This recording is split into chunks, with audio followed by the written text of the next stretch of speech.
From record teacher shortages to safety, book bans, and parental rights, the new school year means uncertainty for many in Florida's K-12 public schools. We take a closer look at the state of education and the biggest concerns of South Florida educators, parents, and students.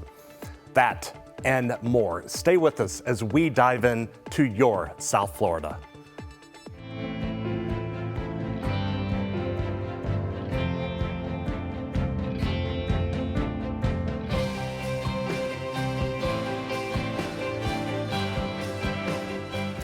Hello and welcome to your South Florida. I'm Sun Sentinel senior journalist Scott Travis, filling in for Pam Gigante. Florida's 2021-22 school year began with a record 9,000 teacher vacancies, book bans, and the fight for parental rights, leaving teachers, parents, and students with more questions than answers about the future of public education in Florida. Local school boards also saw big shakeups following the primary elections, and most recently with Governor DeSantis ousting 4 Broward school board members following a damning grand jury report. And the Robb Elementary School shooting in Uvalde, Texas at the end of last school year has also kept safety and mental health top concerns for many in our public schools. As part of our recent virtual town hall, I was joined by local school board members and PTA and union representatives to look at the most pressing issues facing South Florida educators and parents, and how school districts are navigating a politically charged climate. There was a big shakeup to the Broward County School Board. On August 26th, Governor DeSantis took a grand jury's recommendation to suspend 4 Broward school board members for engaging in what the governor called, quote, incompetence, neglect of duty, and misuse of authority. The report stemmed from an investigation into the Broward School Board's response to the 2018 MSD school shooting, and it also blasted the school district for the mismanagement of a $1 billion school safety and renovation bond program. Now, Sarah, you are not one of the 4. You were elected in 2020. The report found that you and 3 other school board members were not involved in any misdeeds. Now, what is your reaction to the report and the governor's decision to replace these school board members with more conservative alternatives? I think that the report really speaks for itself. And I found, that a lot of people, including myself as a teacher, ran for office in part because of the concerns that are also expressed in the report, especially around facilities and safety. And I am committed as one board member to making sure that those recommendations outlined in the report are taken seriously and addressed so that our students and our employees can feel safe in our public schools. Well, let's talk about some of the August 23rd primary election results, which included races for seats on all 3 county school boards. The Miami-Dade School Board will have 2 new members, Roberto Alonso and Monica Colucci, both endorsed by the Governor DeSantis.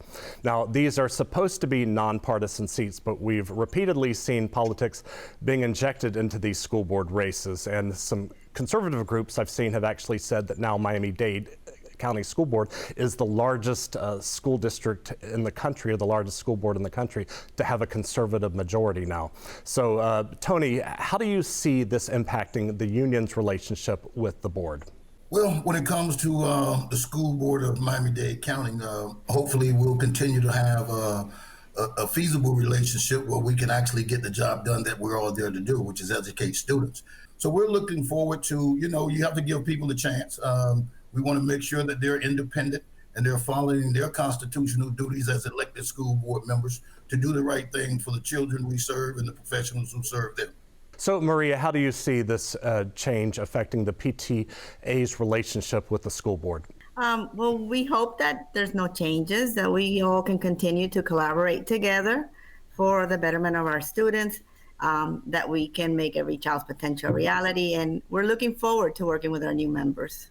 Now, Dr. Robinson, there were quite a few conservative candidates running for the Palm Beach County School Board. Still, school board members, the incumbents did pretty well, with Karen Brill and Erica Whitfield easily retaining their seats. Incumbent Marcia Andrews is heading to a runoff in November, but she still got almost 50% of the vote, way ahead of the second place finisher. So, Dr. Robinson, after more than 20 years on the Palm Beach County School Board, you did not seek re-election. What do these results tell you about the work that the Palm Beach County School Board has done? Well, I would like to believe that these results show that we have continued to stay focused on students and the adults that serve them. Of course, that's always going to be in the eye of the beholder, right? Mm-hmm. But, you know, I believe that we've done a good job at that, despite all the controversies and acknowledging the fact that we have not had the same level of controversy that other school districts have had. So I think that we've been blessed or lucky, whichever word you want to use in that regard. But yeah, okay. Hopefully we will stay focused on the needs of children, actually much better than ever in the past. Okay. Well, speaking of controversies, Broward voters, despite all the controversies that school district has had, still approved a property tax increase recently for teacher salary, school security, and mental health services. Similar initiatives will be going in Miami-Dade County and Palm Beach County before voters in November. But Sarah, how does the Broward School Board establish trust with voters following this grand jury report?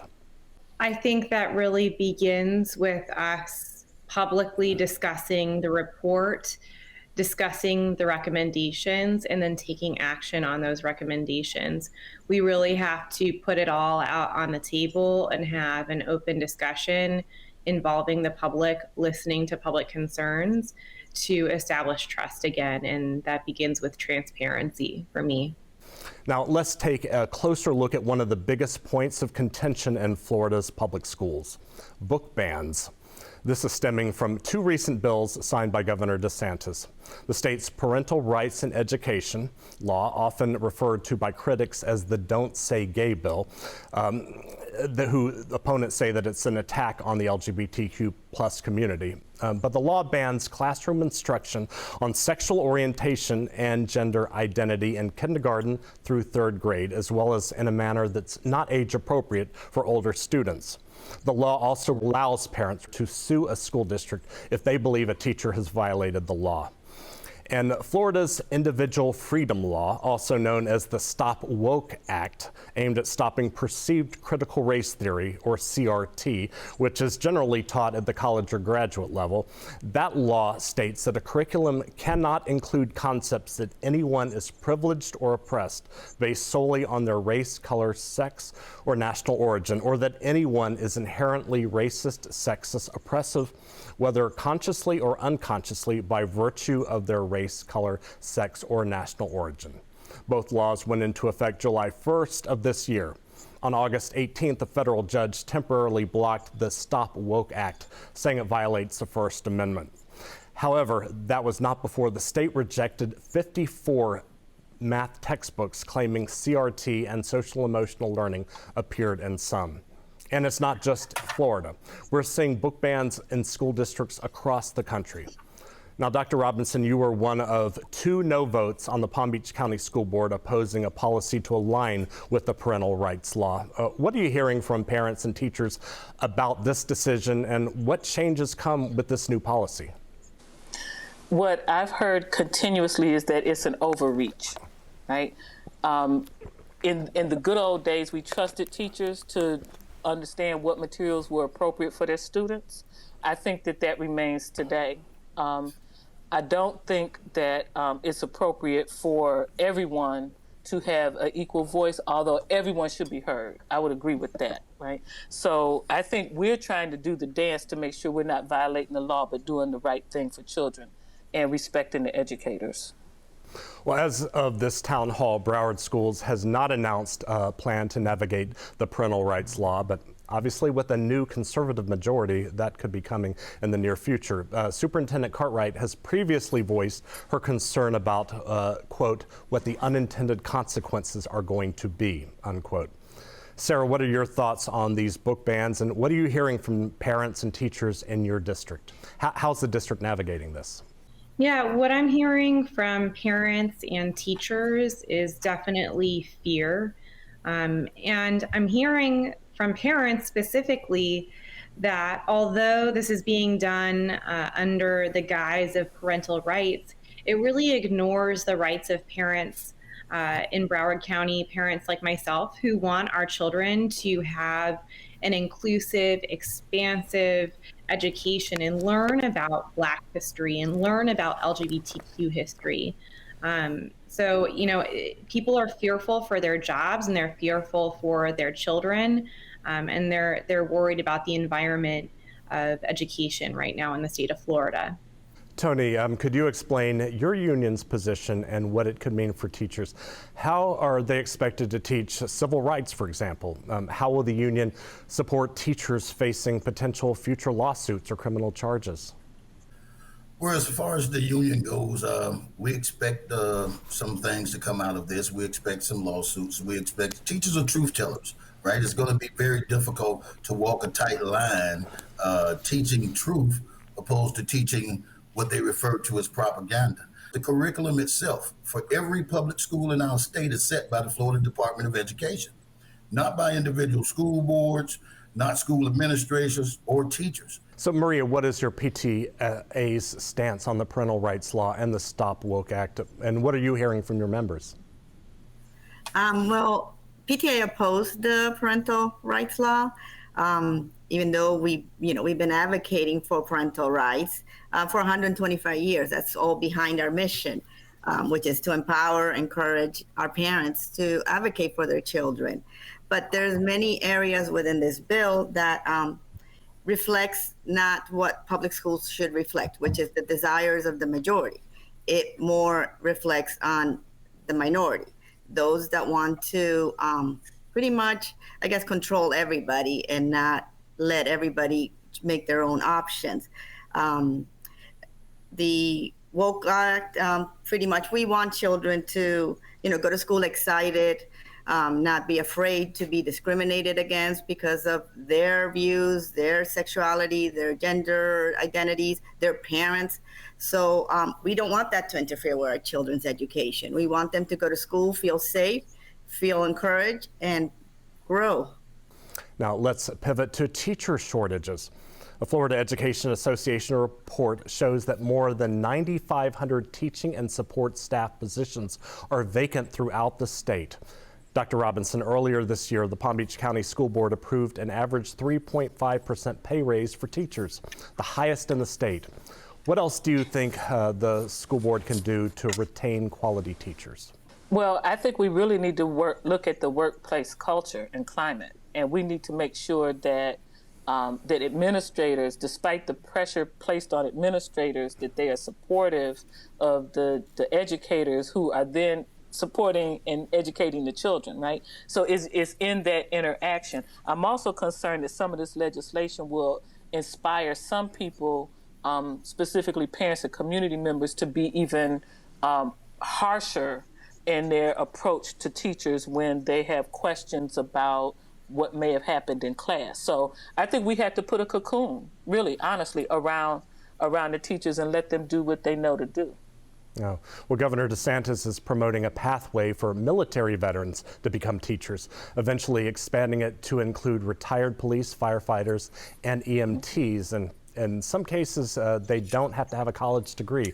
Tony, what is the union's take on this pathway, and do you see this as a possible temporary solution to fill these vacancies? Well, I'm actually a military veteran myself, and I think that's the worst possible idea you could ever come up with. The bottom line here is that there's a reason why there are so many layers one must go through before becoming a teacher. And waiving of college degree and teaching experience requirements is a critical mistake that undermines the qualifications for classroom instruction. The shortage of teachers in Florida is due to several factors, and many of them are happening all across the country. Lack of salaries, lack of support, cost of living in one of the highest places in the place to live here in South Florida, the workplace environment, as Dr. Robinson mentioned earlier, the morale. So there's a lot of things that are discouraging people, if I can say, from entering this profession. Maria, do you agree with that? Yes, definitely. You know, we need effective, very well trained teachers in the classroom. It's not like, okay, just because I play video games, now I can be a neurosurgeon just because I'm good with my hands. We can't do that with teachers either. I mean, I think the majority of parents during the pandemic, when they had to step in more than usual than just the homework time, they realized what it takes to be a teacher. And, you know, at that time, all our teachers were heroes. We were praising them because they went from just your typical book, paper, to all of a sudden unknown world of Zoom. And they all jumped in. They were all our heroes. And now all of a sudden we forgot that they were so versatile. They jumped right in. They put their mental health aside. They put their family's mental health aside just to make our children grow. And then now all of a sudden we want to say, you know what, everybody can do your job. And I don't think our children should suffer that way. Recently, a PBS NewsHour student reporting labs brought together teachers from across the country for a summer workshop. From burnout to staffing shortages, teachers shared the hardest and most rewarding aspects of being an educator and their advice for others questioning their career in education. Let's take a look.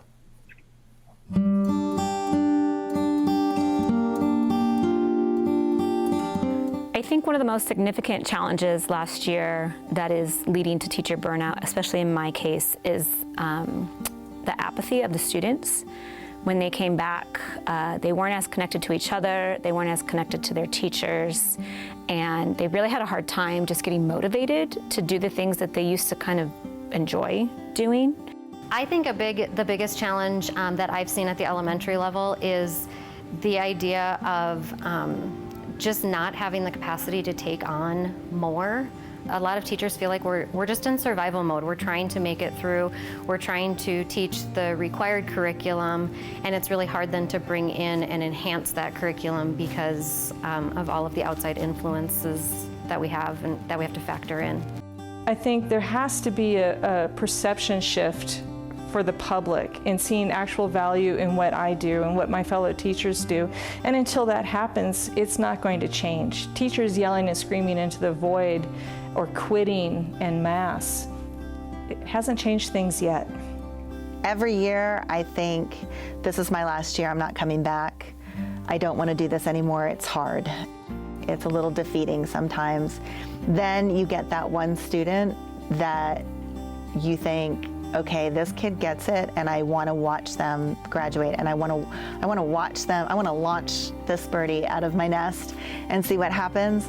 And so, if it wasn't for the kids, there's no way I would have lasted to year 15. So many teachers that I work with, when you talk about pandemic and you talk about burnout, they go down the rabbit hole of the last year and a half, and they want to talk about the negative experiences. They want to talk about what was a struggle and what damaged them, if you will. I feel like I have to work on myself to find out what can I do to be better, to make my class better, to process this more, to make a better experience for the students moving forward. And that's why I'm still here. I think a piece of advice I would give to any new teacher is don't take things personally right now. Education's kind of a mess. Just do the best you can, and if you can connect with someone either at your school, in your district, even a family member who's an educator, it's helpful to have support right now. I would recommend to other educators to realize when you have to turn the switch off for school, and realize when you have to leave the computer at school, or not even pick up your cell phone necessarily, and realize that whatever needs to get done will be there for you tomorrow when you show up to work. If I meet somebody who's a young professional or a young person right out of college who's looking to get into teaching, I would encourage them to do so. There's obviously a calling there. There's obviously something that is asking them to be involved with this profession. The harder question would be, and the harder conversation would be 3 years down the road, 5 years down the road, talking to them about staying in it.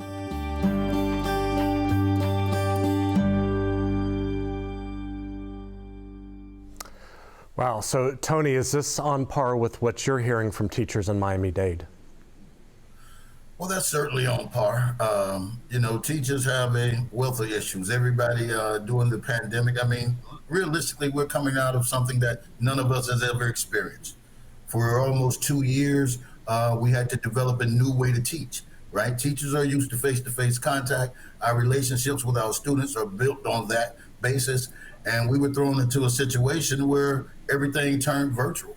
But teachers are stressed. Teachers are their mental health is just as important as our students' mental health at this point, because obviously all of us who have children, we understand that our children's learning conditions depend on the teacher's working conditions. And if their working conditions are bad and keeping them in the doldrum, that is easily reflected in the children's educational history. So these people are spot on. And Maria, you are also a teacher. So what do you want parents to know about being a teacher today? Parents to be more communicative. Sometimes teachers only hear from parents once a year, open house. Send the teacher a note saying, he did great when he was doing his math today. He is reading now and really enjoying books. So being more communicative with our teachers, in good and in bad, we need to be more of a team, not just drop off and then I'll pick you up at 3. Dr. Robinson, what's your message to teachers facing burnout and all of the changes in education today? I would say we need to understand clearly in terms that we cannot misinterpret what you need, right? I have my ideas, I observe, I talk to teachers and so forth, but if you want, for example, for the board to take action or the superintendent to take action, give it to us clearly. For those of us who've never been in the classroom as a teacher, make me understand so I can stand up and fight that fight, because the comment that children's learning conditions are reflected by the teacher's working conditions, that is spot on, right? And so while I'm going to continue to focus on students, I understand I don't get what I'm hoping for with children without the teacher, and I want them to be happy. There's a book that says you got to feed the teachers and then eat the children, right? So let's feed them. Yeah. Let's give them, those folks are working hard. Yeah. I think we need to have social workers everywhere to help unburden some of the load on teachers. What do you need? Just make it clear. Tell me, tell us, right? Because otherwise we can't support you if we're thinking we know. Just before the start of the new school year, Dillard High School held a wellness retreat for teachers and staff at the new L.A. Lee YMCA Mizell Community Center in Fort Lauderdale. Its purpose, to prepare teachers physically and mentally for what's sure to be a demanding school year. Let's take a look.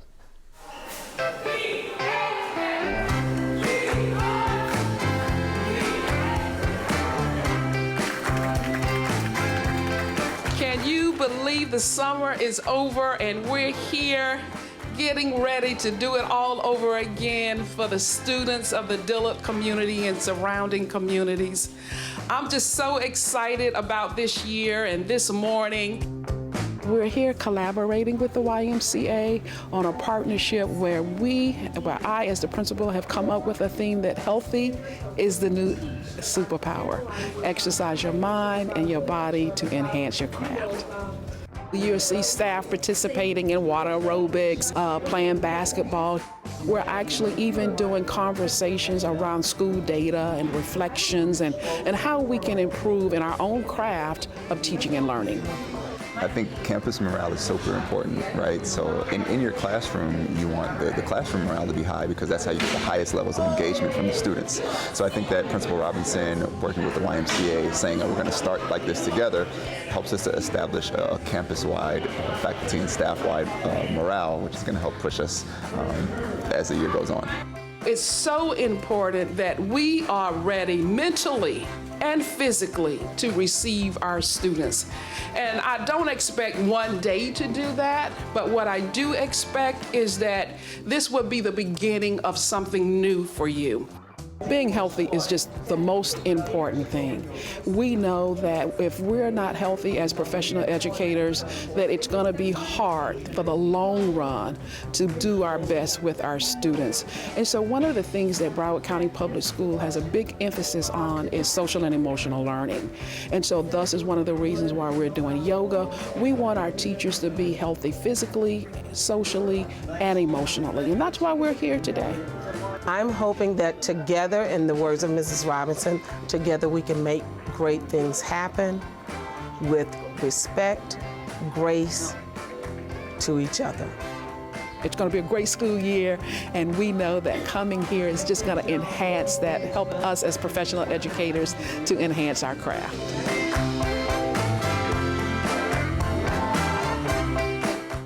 Now let's turn to school safety. The memories of the 2018 Parkland shooting have been really difficult for all of us. Plus, there was the Uvalde shooting as well in Texas. In Palm Beach County schools, among other hardening measures, a new crisis alert system will equip every school district employee with a panic button on their ID badge, automatically alerting local authorities and locking down a school campus. Broward County students from 6th to 12th grade will be subjected to random screenings with handheld metal detectors. Sarah, talk about this policy and other ways security is being ramped up in Broward schools.